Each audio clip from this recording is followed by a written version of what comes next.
ಇವರು ನನ್ನ friend degree ಮುಗಿಸಿ 1 ವರ್ಷ ಆಯ್ತು, ಇನ್ನೂ ಕೆಲಸ ಸಿಕ್ಕಿಲ್ಲ. ಇವ್ರ ಕೆಲಸ ರೀಲ್ಸ್ ಮಾಡೋದು, ಮೊಬೈಲ್ ನೋಡೋದು, ಲಿಪ್ಸ್ಟಿಕ್ ಹಚ್ಕೊಳ್ಳೋದು, ಅಷ್ಟು ಬಿಟ್ರೆ ಬೇರೆ ಏನು ಮಾಡಲ್ಲ. ಅದಕ್ಕೆ ನಾನ್ ರೆಫರ್ ಮಾಡ್ತಾ ಇದ್ದೀನಿ ಈವೆಂಟ್ ಮ್ಯಾನೇಜ್ಮೆಂಟ್ ಕೋರ್ಸ್ ಕಲಿ ಅಂತ. ಒಂದ್ಸಲ ಸ್ಕಿಲ್ಸ್ ಕಲ್ತ್ರೆ ಲೈಫ್ ಟೈಮ್ ದುಡಿಬಹುದು. ಇಡೀ ಕರ್ನಾಟಕದಲ್ಲೇ ಬೆಸ್ಟ್ ಈವೆಂಟ್ ಮ್ಯಾನೇಜ್ಮೆಂಟ್ ಇನ್ಸ್ಟಿಟ್ಯೂಟ್ ಕರ್ಕೊಂಡ್ ಬಂದಿದ್ದೀನಿ. ಇನ್ನು ಫೀಸ್ ವಿಚಾರಕ್ಕೆ ಬಂದ್ರೆ ಇಡೀ ಕರ್ನಾಟಕದಲ್ಲಿ ಯಾರು ಇವರಷ್ಟು ಕಡಿಮೆ ಫೀಸ್ ಚಾರ್ಜ್ ಮಾಡ್ತಿಲ್ಲ. ಬೇರೆ ಕಡೆ ಎಲ್ಲ ಜಾಸ್ತಿ ಫೀಸ್ ತಗೊಂಡು ನಾವು ಅದನ್ನ ಹೇಳ್ಕೊಡ್ತೀವಿ, ಇದನ್ನ ಹೇಳ್ಕೊಡ್ತೀನಿ ಅಂತ ಹೇಳ್ತಾರೆ, ಅದಕ್ಕೆ ಜಾಸ್ತಿ ಫೀಸ್ ಚಾರ್ಜ್ ಮಾಡ್ತೀನಿ ಅಂತ ಹೇಳ್ತಾರೆ. ಆದ್ರೆ ಇಲ್ಲಿ ಕಡಿಮೆ ಫೀಸ್ ಅಲ್ಲ, A to Z from scratch ಇಂದ ನೀವು ಈವೆಂಟ್ ಪ್ಲಾನರ್ ಆಗೋವರೆಗೂ ಹೇಳ್ಕೊಡ್ತಾರೆ. ಈ ಸ್ಟೂಡೆಂಟ್ಸ್ ರಿವ್ಯೂ ಕೇಳಿದಾಗಲೇ ನಂಗೂ ಗೊತ್ತಾಗಿತ್ತು. ಈ ಕಂಪ್ಲೀಟ್ ಫೀಲ್ಡ್ ಗೆ ನಾನು ಫ್ರೆಶರ್ ಆಗೇ ಬಂದಿದ್ದು. So they told me basic ಇಂದ ಅಡ್ವಾನ್ಸ್ ವರ್ಗೂ ಟೀಚ್ ಮಾಡ್ತೀವಿ ಅಂತ.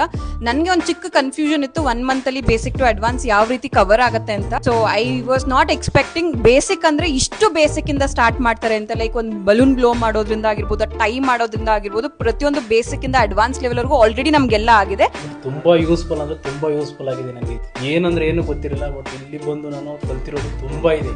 So from details, from scratch ಇಂದ ಎಂಡ್ ಟು ಎಂಡ್ ಹೆಂಗ್ ಮಾಡ್ಬೇಕು ಅಂತ ಹೇಳ್ಕೊಟ್ಟಿದ್ದಾರೆ. ಇವರೇ ಬರ್ದಿರುವ 21 chapters book theory and practical ಹೇಳ್ಕೊಡ್ತಾರೆ. Government register certificate, ISO register certificate ಕೊಡ್ತಾರೆ. ಹೊಸ ಬ್ಯಾಚ್ ಸ್ಟಾರ್ಟ್ ಆಗ್ತಿದೆ, ಲಿಮಿಟೆಡ್ ಸೀಟ್ಸ್ ಇದೆ. ಹೆಚ್ಚಿನ ಮಾಹಿತಿಗಾಗಿ ಡಿಸ್ಪ್ಲೇ ಮೇಲೆ ಕಾಣಿಸ್ತಾರ ನಂಬರ್ಗೆ ಕಾಲ್ ಮಾಡಿ. ಇದಿರೋದು ರಾಮಮೂರ್ತಿ ನಗರದಲ್ಲಿ, ನಿಯರೆಸ್ಟ್ ಬೆನ್ನಿಗನಹಳ್ಳಿ ಮೆಟ್ರೋ ಸ್ಟೇಷನ್ ಇದೆ. ಅಲ್ಲಿಂದ ಇನ್ಸ್ಟಿಟ್ಯೂಟ್ ಗೆ ಆಟೋ ಫೆಸಿಲಿಟೀಸ್ ಇದೆ. ಬಸ್ ಅಲ್ಲಿ ಬಂದ್ರೆ 1 ಸ್ಟಾಪ್. ಇನ್ನು ಹೆಚ್ಚಿನ ಮಾಹಿತಿಗಾಗಿ ಡಿಸ್ಪ್ಲೇ ಮೇಲೆ ಕಾಣಿಸ್ತಾರ ನಂಬರ್ಗೆ ಕಾಲ್ ಮಾಡಿ. ಆಮೇಲೆ ನಮ್ಮ ಫ್ರೆಂಡ್ ಕೋರ್ಸ್ ಕಲ್ತ್ಕೊಂಡು ಸ್ವಂತ ಬಿಸ್ನೆಸ್ ಮಾಡೋಣ ಅಂತ ಸೇರ್ಕೊಂಡ್ರು.